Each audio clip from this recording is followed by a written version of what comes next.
du théâtre, donc pour nous acquérir d'abord des conditions de vie et de travail de nos hommes engagés en opération, voir ce que nous pouvons faire en urgence avant la saison des pluies et surtout amorcer la nouvelle dynamique que nous comptons impulser dans le cadre de la vision du chef d'état-major régional des armées.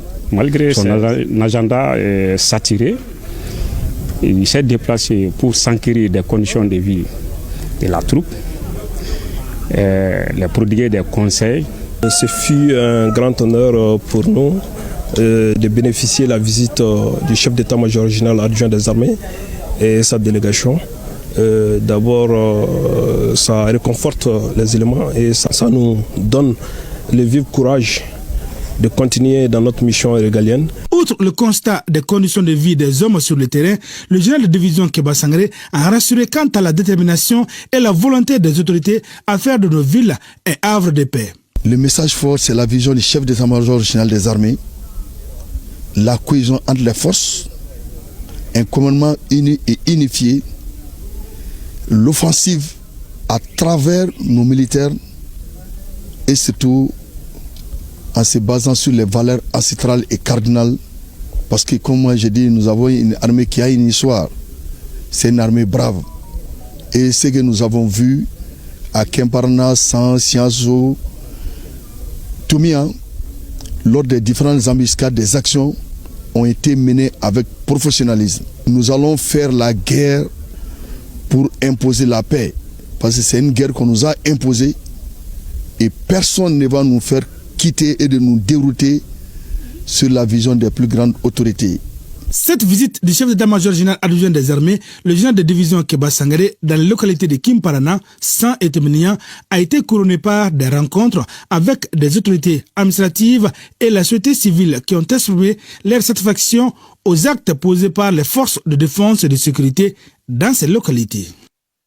Dans le même registre, les responsables de la 5e région militaire de Tombouctou ont lancé l'opération Dougouyala du 9 au 12 février dans le secteur 3 de l'opération Maliko dans plusieurs localités de la région. Cette opération a permis la neutralisation de plusieurs terroristes, 3 suspects arrêtés, des motos et moyens de communication récupérés avec les groupes terroristes. Reportage Najim Babasissé et Maouloud Tandina. L'opération Dougouyala, enclenchée du 9 au 12 février dans le secteur 3 de l'opération Maliko, dans la zone de défense numéro 5, s'est soldée à la satisfaction de la hiérarchie. Elle a concerné plusieurs localités, notamment Karokamba, Atawil, Toumabayan, Bintagungu, Zouera, Amani, Darni, Gargando, Razelma et Lerneb. Plusieurs terroristes neutralisés et des suspects appréhendés par les FAMA avec professionnalisme. L'ennemi a subi des lourdes pertes humaines et matérielles. L'opération Dougouyala s'est bien déroulée dans l'ensemble. J'invite la population civile à coopérer avec les forces armées maliennes pour leur propre sécurité. Nous sommes une armée professionnelle qui agit dans le respect des droits de l'homme et les droits internationaux. La même opération a permis la saisie de plusieurs matériels, dont des véhicules, des motos et des moyens de communication importants. Le colonel Diarra rassure que ces matériels saisis feront l'objet d'investigations au niveau des structures compétentes afin de s'assurer de leur conformité. Ceux qui seront en règle et formellement identifiés seront remis à leurs propriétaires, les autres à la douane pour toute fin administrative. À noter que les 2 jeunes précédemment mis à la disposition de la prévôté pour terrorisme ont été relâchés pour leur réinsertion. Et nous vous livrons à présent le contenu de ces communiqués. Le ministre des Affaires religieuses, du culte et des coutumes, sur la base de la délibération de la Commission nationale d'observation de la Lune, a l'honneur d'informer la communauté musulmane du Mali que le croissant lunaire Ramadan ou Sungalo Kalo a été aperçu le vendredi 28 février 2025 dans plusieurs localités du pays. En conséquence, le mois lunaire Ramadan ou Sungalo débutera au Mali le samedi 1er mars 2025 sur toute l'étendue du territoire national.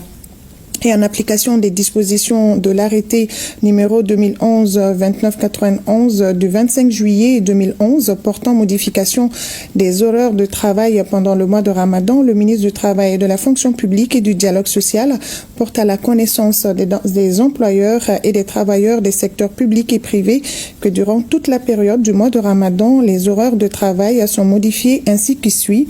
Du lundi au jeudi de 7h30 à 16h30 avec une pause de 30 minutes de 12h30 à 13h.